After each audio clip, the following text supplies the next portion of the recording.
Bismillahirrahmanirrahim. Assalamualaikum warahmatullahi wabarakatuh. Alhamdulillah, alhamdulillahilladzi ja'ala ilman taharatan khusus. Untuk mendapatkan video-video ceramah terbaru, jangan lupa like, subscribe, dan share. Asyhadu an la ilaha illallah wahdahu la syarika lah wa asyhadu anna Muhammadan abduhu wa rasuluhu shahibul burhan. Allahumma sholli wa sallim ala rasulika karim Muhammad sallallahu alaihi wasallam wa ala alihi wa ashabihi wa man tabi'ahu bi ihsanin ila yaumiddin. Summa amma ba'du.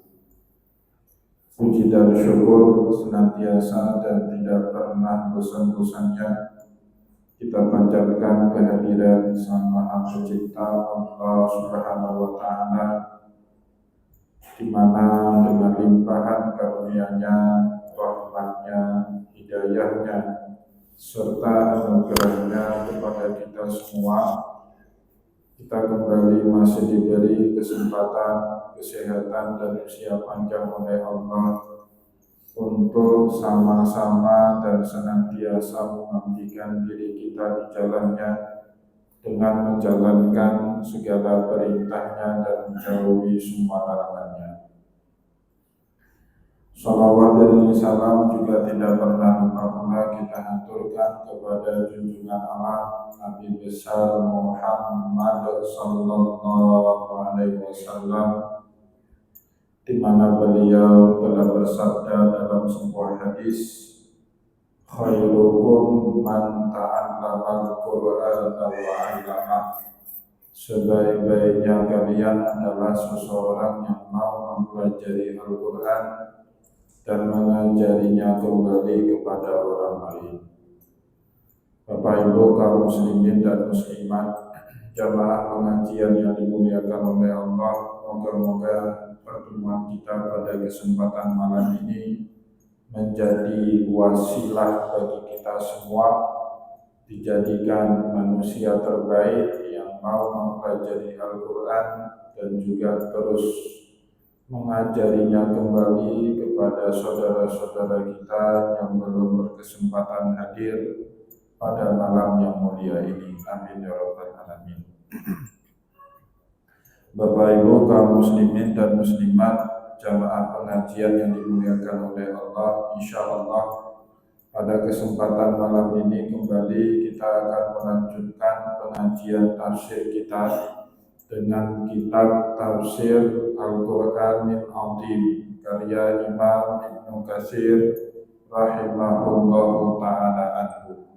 Dan insyaallah pada kesempatan malam ini kita kembali akan melanjutkan bacaan kita dengan surat Al-Baqarah ayat 158, di mana Allah Subhanahu wa Ta'ala berfirman pada ayat tersebut, Inna Safa wal Marwata min sya'airillah. Sesungguhnya Safa dan Marwah itu termasuk dari syiar-syiarnya Allah. Faman hajjal baita aw i'tamara fala junaha alaihi an yatawafa bihima. Bagi barang siapa yang berhaji maupun melaksanakan umrah, tidak ada dosa untuk melakukan tawaf di antara keduanya. Wa man tatawwa khairan fa innallaha syakirun alim. Dan barang siapa yang melakukan ibadah sunnah, maka itu baik bagi dirinya dan Allah akan memberi balasan yang banyak terhadap segala perbuatan yang dilakukan oleh umat manusia. Bapak Ibu kaum muslimin dan muslimat, jamaah pengajian yang dimuliakan oleh Allah, pada dua pertemuan yang lalu kita sudah membaca penjelasan dari Imam Ibnu Qayyim yang menukilkan kepada kita berbagai riwayat dari hadisnya Rasulullah yang menceritakan mengenai sababun nuzul dari surat Al-Baqarah ayat 158 ini. Dan insya Allah pada kesempatan malam ini kita kembali akan melanjutkan penjelasan tafsir Imam Ibnu Katsir terhadap firman Allah di surat Al-Baqarah 158.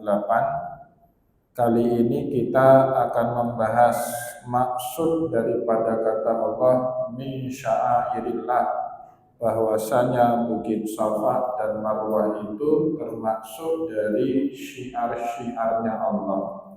Apa yang Allah Subhanahu wa taala maksud dengan syiar-syiarnya Allah? Bapak Ibu kaum muslimin dan muslimat jamaah pengajian yang dimuliakan oleh Allah. Selanjutnya Imam Ibnu Katsir menjelaskan kepada kita, faqad bayyanallahu ta'ala, Allah Subhanahu wa taala juga melalui ayat 158 dari surat Al-Baqarah menjelaskan kepada kita annat tawafa bainas safa wal marwata min sya'airillah, bahwasanya tawaf seputaran Bukit Safa dan Marwah termasuk bahagian dari syiar-syiarnya Allah. Dan kita Bapak Ibu di dalam Al-Quran diperintahkan juga untuk mengagungkan, untuk menghormati, memuliakan setiap syiar-syiarnya Allah. Kata Allah di dalam surat Al-Hajj, dzalika wa may yu'azzim sya'airallah fa innaha min taqwal qulub.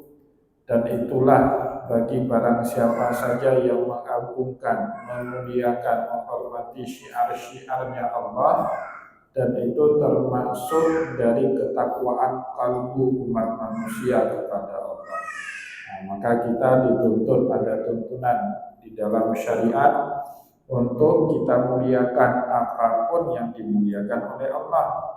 Jadi syiar-syiarnya Allah itu Bapak Ibu ada bentuknya peristiwa, ada bentuknya tempat, dan ada bentuknya waktu.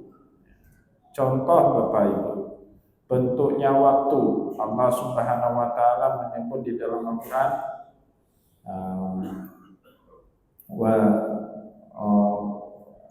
wa dzalika min ayyamillah, dan itulah hari-harinya Allah. Jadi apa hari-hari yang dimuliakan oleh Allah? Contohnya hari Jumat. Hari Jumat itu Sayyidul Ayyam kata Rasulullah. Jadi kita memuliakan hari Jumat melebihi hari-hari yang lain, termasuk kita mengagungkan, menghormati syiar-syiarnya Allah dalam bentuk satuan waktu. Ada juga bulan, seperti Allah Subhanahu wa taala lebih memuliakan bulan Ramadan dibandingkan dengan bulan-bulan yang lain. Maka bagi kita yang memuliakan bulan suci Ramadan dibandingkan bulan-bulan yang lain, juga termasuk yu'azzim sya'airallah, orang yang telah memuliakan syiar-syiarnya Allah. Itu bentuk satuan waktu. Ada juga Bapak Ibu yang dimuliakan oleh Allah, sya'airullah ini bentuknya peristiwa. Contoh, peristiwa kurbannya Nabiullah Ibrahim terhadap putranya. Itu syiar Allah yang kemudian diperingati di dalam syariat kita. Terambil dari syariatnya Allah, kemudian dari syariatnya Ibrahim, kemudian menjadi syiarnya Allah di dalam syariatnya Rasulullah Sallallahu Alaihi Wasallam. Contoh yang lain dalam bentuk peristiwa, diselamatkannya Nabiullah Musa alaihissalam dari kejaran Fir'aun. Fir'aun ditenggelamkan sama Allah di Lautan Merah.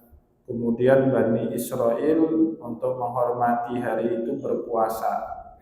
Rasulullah saat tahu Bani Israel berpuasa karena itu sebabnya, beliau berkata, nahnu ahaqqu bi Musa minhum. Kita ini umat Islam lebih berhak kepada syariatnya Nabiullah Musa dibandingkan Bani Israel. Maka Rasulullah SAW juga turut meminta kita berpuasa pada hari itu. Nah, puasa itu kelak kita kenal dengan nama puasa Asyura. Ya, Bapak Ibu yang dimuliakan oleh Allah. Jadi orang yang berpuasa Asyura termasuk menghormati syiar Allah, tapi satuannya peristiwa, bukan waktu. Ada juga Bapak Ibu, syiar Allah itu bentuknya tempat. Contohnya apa? Safa dan Marwah itu tempat. Maka yang namanya sa'i tidak boleh diganti di tempat lain. Misalnya sa'i dari Gunung Gerute ke Gunung Kulu, itu tidak boleh, ya, nggak bisa diganti. Dan mabuk orang sa'i di situ, ya.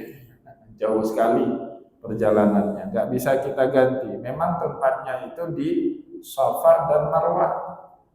Begitu juga setelah kita melakukan tawaf, kita diperintahkan oleh Allah di dalam Al-Quran untuk sholat 2 rakaat di maqamnya Ibrahim.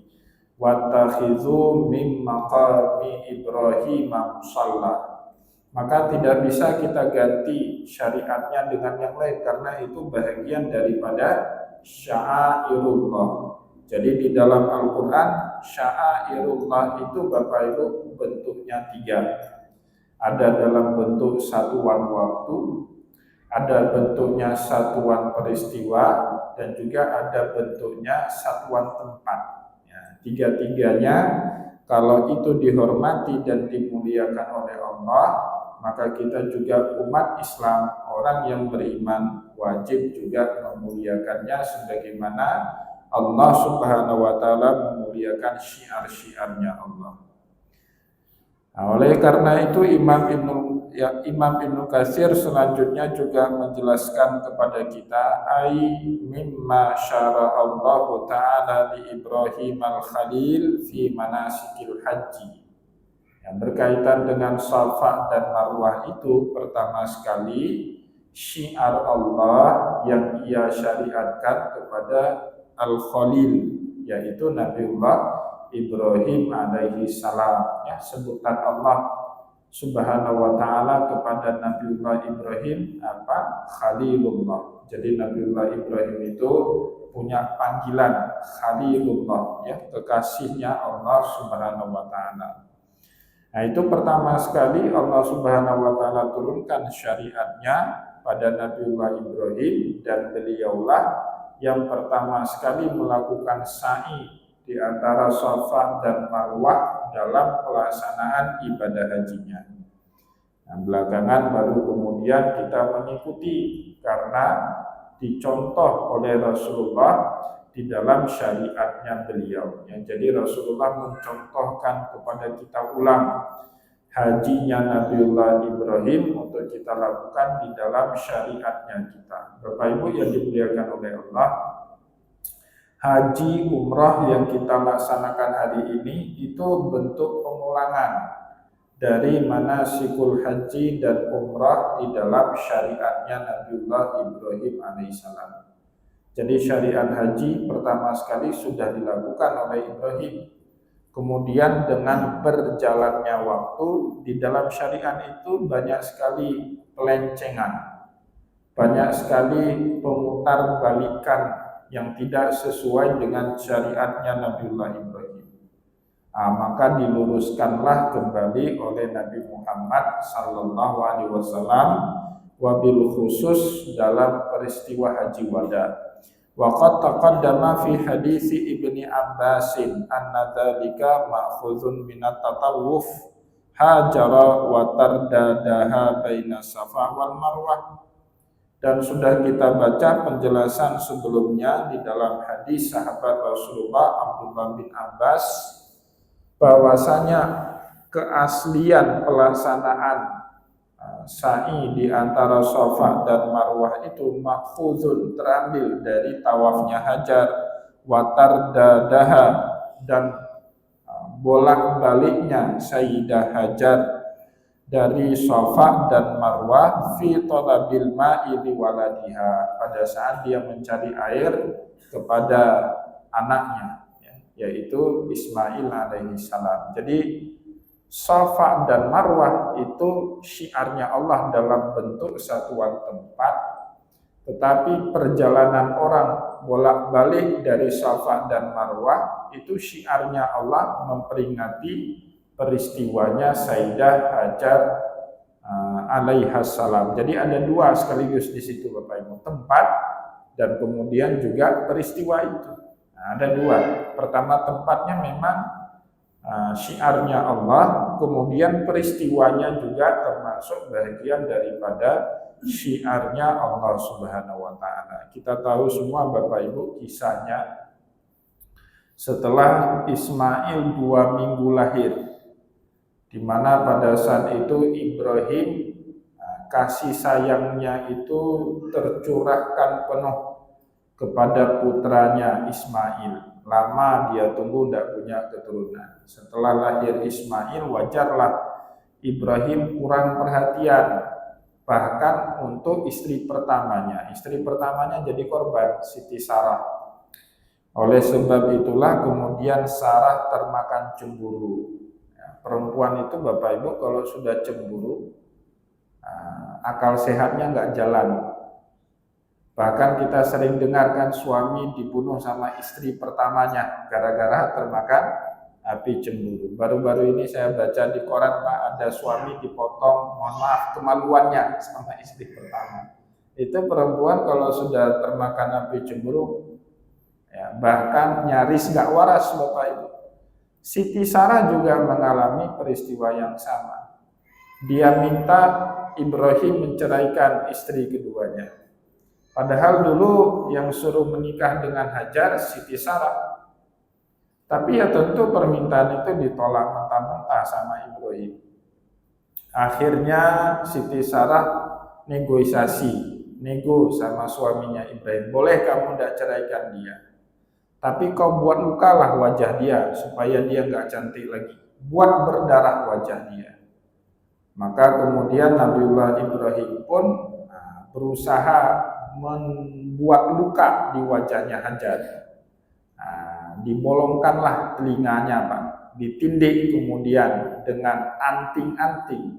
Memang berdarah, tapi setelah itu makin cantik Siti Hajar alaihissalam. Jadi peristiwa pertama dalam sejarah perempuan itu pakai anting-anting bukan karena kesengajaan. Kalau sekarang kan anting-anting jadi simbol kecantikan. Kalau kita punya anak gadis kita itu pasti kita tindik, kita pakaikan anting-anting, bahkan itu bahagian sunnahnya bagi perempuan. Tetapi dulu Bapak Ibu, tujuan pertama perempuan dianting-antingkan itu supaya hilang kecantikannya. Ternyata dipakaikan anting-anting makin cantik, makin sayang Ibrahim sama Hajar, sama anaknya, makin lupa sama Sarah. Sarah sudah hilang akal sehatnya, ingin buat jahat sama Hajar dengan Ismail. Disitulah kemudian Allah Subhanahu wa taala memerintahkan Nabiullah Ibrahim untuk bawa jauh istri keduanya Hajar dengan anaknya Ismail biwadin ghaira dzi zar'in inda baitika muharram, ke daerah yang kita kenal dengan nama Mekah sekarang.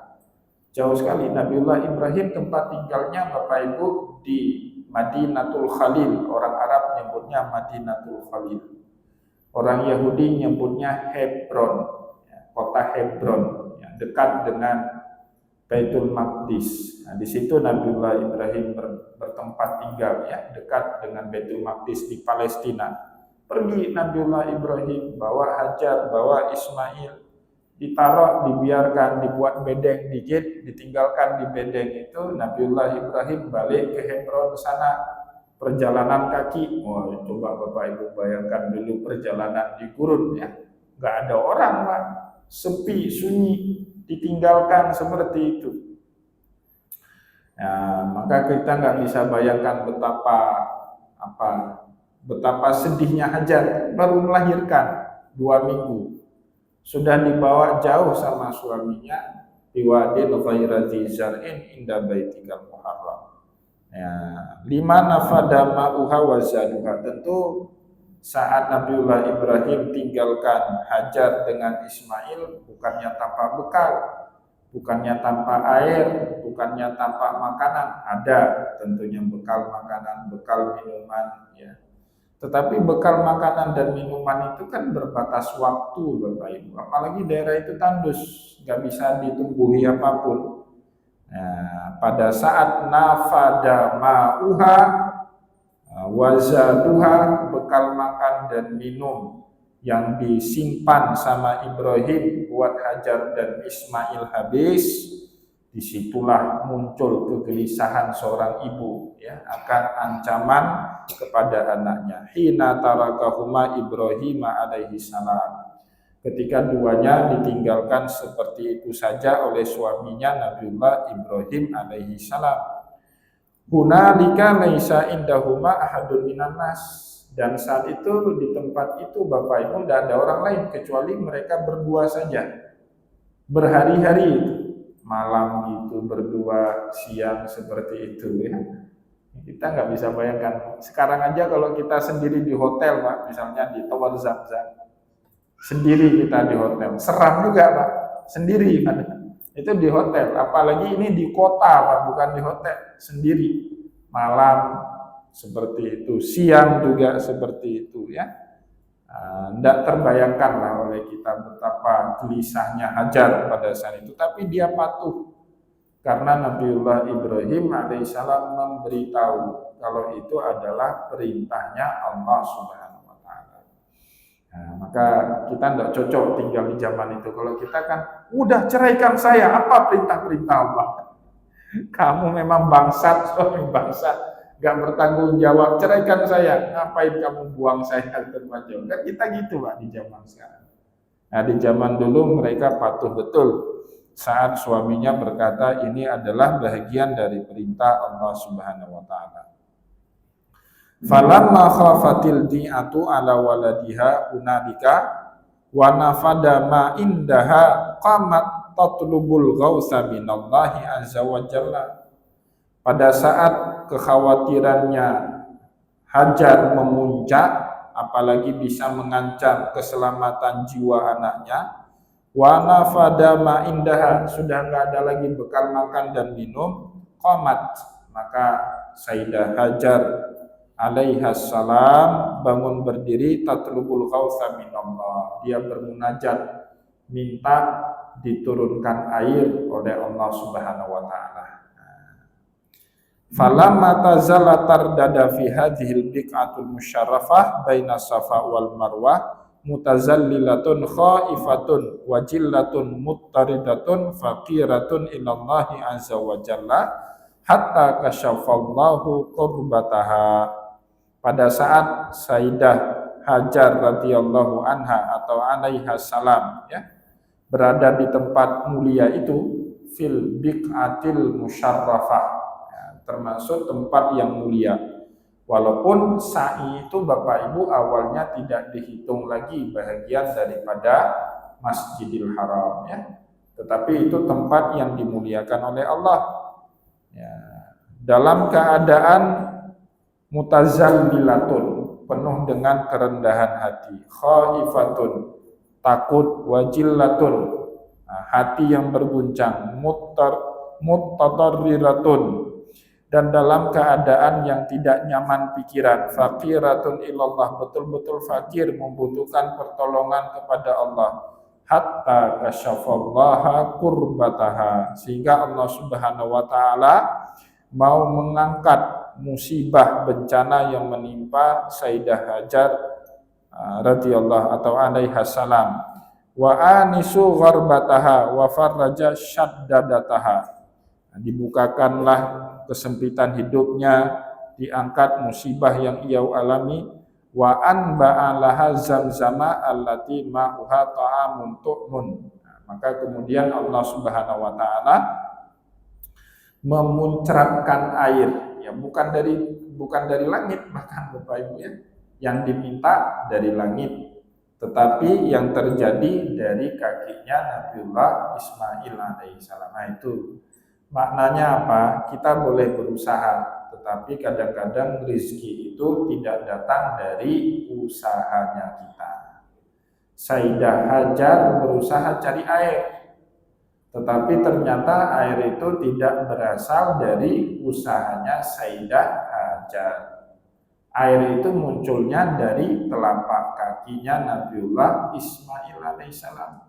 Kadang-kadang orang tua bekerja pontang-panting cari rezeki, cari nafkah buat anak, buat istrinya, tapi usahanya, hasil daripada usahanya bukan datang dari apa yang telah dia kerjakan, tetapi karena anaknya, karena rezekinya sudah menjadi seperti itu. Cara Allah Subhanahu wa taala membantu manusia di dalam kehidupan. Kadang-kadang kita usaha, tetapi rezeki datang melalui jalur yang lain. Hajar yang melakukan sa'i bolak-balik dari Bukit Safa dan Marwah cari air, ternyata air itu muncrat di bawah telapak kakinya Nabiullah Ismail alaihissalam. Nah, maka Bapak Ibu, Zam-Zam itu disedot, diminum jutaan manusia. Ya, saya baca itu di web Kementerian Haji dan Umrah Saudi Arabia, Bapak Ibu. Tiap bulan tidak kurang jamaah umrah itu 2 juta orang dari seluruh dunia yang pergi ke kota Mekah, 2 juta orang. Itu belum lagi ngomong Madinah. Kenapa? Air Zam-Zam itu kan didistribusikan bahkan sampai di Madinah, di Masjid Nabawi itu air Zam-Zam tidak pernah putus, Bapak Ibu. Ya.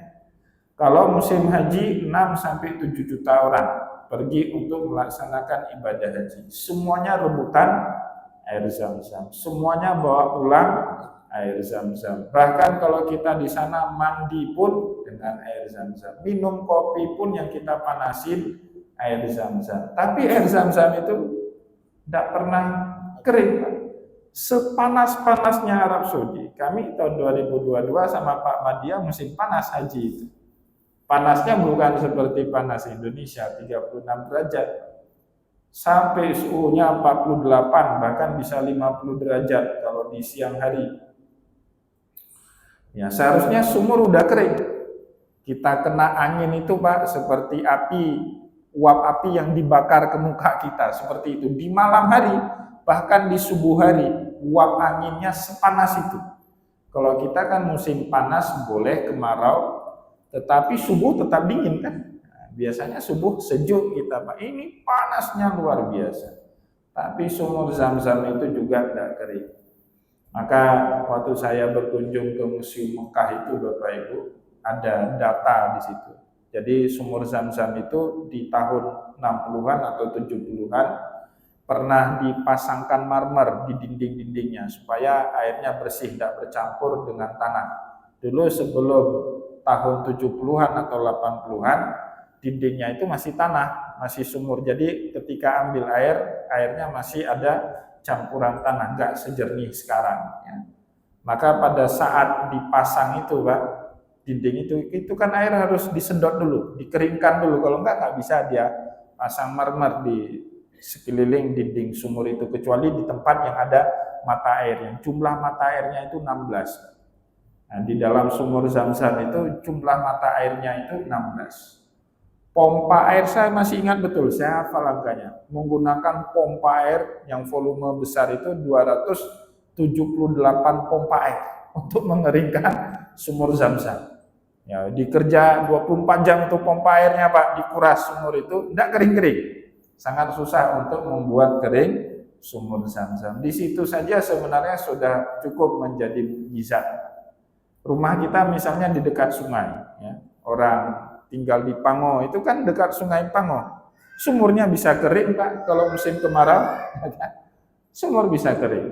Ini nggak kering-kering, disedot oleh jutaan umat manusia, airnya tidak kering-kering. Maka oleh sebab itu Imam Ibnu Katsir menjelaskan kepada kita air Zam-Zam ini mukjizat.